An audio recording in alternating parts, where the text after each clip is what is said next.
Are you expanding or are you contracting? This week we're off balance on purpose in Golden, Colorado.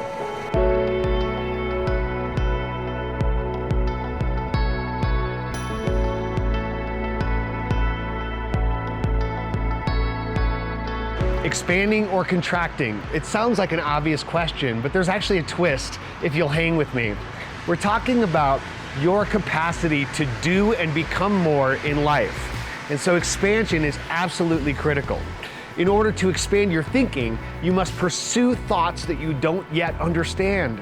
When we are contracting, we are shutting down the possibility of growth. We are holding back, perhaps because we're reluctant to reveal by asking questions that we don't quite get it. And we might be judged. Well, you know what? You will be judged. If you are willing to hang in the space and ask the questions to pursue your expansion, you will be judged as someone who's actively engaged in life.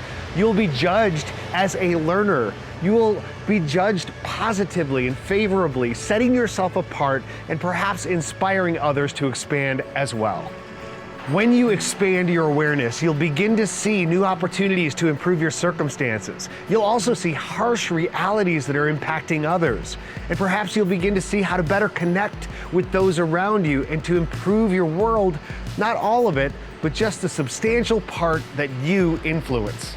I think people contract their viewpoint because they don't want the obligation of having to act. A mind stretched to a new understanding cannot return to its original shape. It's like the waistband on your high school sweatpants. It has expanded. In other words, you can't pretend that you don't know what you now know. Either you'll act or you'll distract. Okay, here's the twist. There is a point when contracting is the right answer and is absolutely necessary. When you feel the pull of your vices, or a tempting argument, or a familiar pattern of behavior that brings you only more of the same, it might be time for contracting.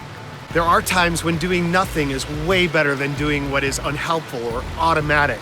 At those moments, contract. Go inward to make a better decision and form a new agreement with yourself, a contract to act differently. This week, contract where you must, and then adjust, trust, and recommit to your path of ever expansion. Oh, and you might want to get some new sweatpants. Until next week, stay off balance on purpose.